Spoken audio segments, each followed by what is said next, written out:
तो चुनाव अधिकारी ये जानकारी देते हुए कि लेट हो सकता है आज, लेकिन अब बारी है कुछ ऐसे ग्राफिक्स को दिखाने की जिसमें इंतजार के ये पल दिलचस्प हो जाएंगे आपके लिए। देखिए, कुर्सी के इस खींचतान में नीतीश कुमार फिलहाल 127 के साथ दमखम लगाकर अपनी तरफ करने में कामयाब दिख रहे हैं, जबकि महागठबंधन के लिए अभी रेस थोड़ी सी उन्हें पीछे छोड़ रही है 106 पर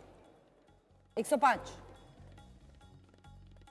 और यहाँ पर अंजना एक बात का मैं जिक्र कर दूं, ये खींचतान तो लगातार जारी है, लेकिन सीमांचल इलाके में 3 ऐसी सीटें हैं जहां पर असदुद्दीन ओवैसी की पार्टी की लीड है, 2 पर वो सेकंड पोजीशन पर है, तो वहां पर महागठबंधन को डेंट कर रहा है, बिल्कुल वैसे ही जैसे चिराग पासवान अब जेडीयू को कई सीटों पर नुकसान पहुंचाते हुए दिखाई दे रहे हैं। अब प्रभु जी, ये जो 106 और 127 की खींचतान जारी है, हालांकि वही 20-25% की बात आ रही है, लेकिन क्या मतलब समय गुजरेगा तो तब्दीली होगी कुछ? आपने किशनगंज की बात की, मैं देख रहा हूँ बीजेपी आगे है उसके अंदर, वहाँ पर भी किशनगंज एक बैरोमीटर है, जैसे कह सकते हैं आप कि वहाँ से क्या होने वाला है। इसका ओवैसी को जो खड़ा किया गया, उन्होंने अपने कैंडिडेट को खड़ा किया, जो आपने बात कही मैं उससे सहमत हूँ कि बीजेपी ने वहाँ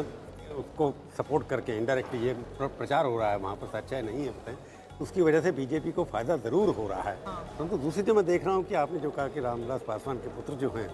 जो मार्जिन दिखाया दिया था मेरे को जिस सीट के अंदर, उसमें लगता नहीं है कि जिस लीड से आरजेडी के लोग आगे हैं,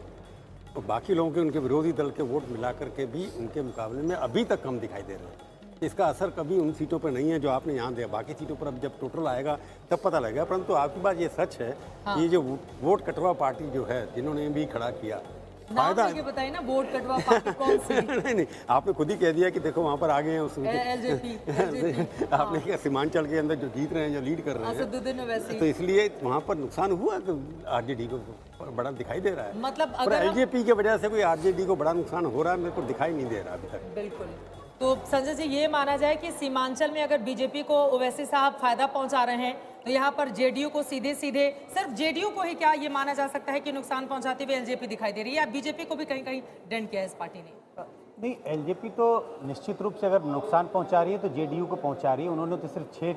ऐसी कंस्टिट्यूंसी है जहां बीजेपी के खिलाफ अपने उम्मीदवार उतारे, बाकी सारी जगहों पे उन्होंने जेडीयू के खिलाफ अपने उम्मीदवार उतारे। लेकिन जिस जगह की आप बात कर रहे हैं, सीमांचल की बात कर रहे हैं, वहाँ अगर अवैसुद्दीन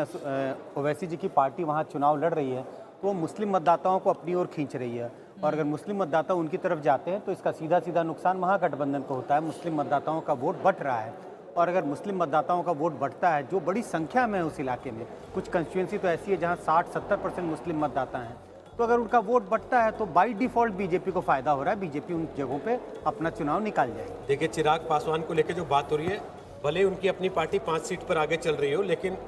इस वक्त वो जेडीयू को 7, आरजेडी को 10, कांग्रेस को 3 और बीजेपी को 1 सीट पर नुकसान पहुंचा रहे। और शायद यही मकसद भी था कि खुल के मैदान में उनको उतरने का मौका दिया जाए सुधांशु जी, और कहा जाए कि ये तो वोट कटवाएं, इनका हमारे से कोई लेने देना नहीं है, ये हमारे साथ मिलकर चुनाव नहीं लड़ेंगे, और वो कहते रहे कि हम तो मोदी जी के हनुमान है, सीना चीर के देख लो।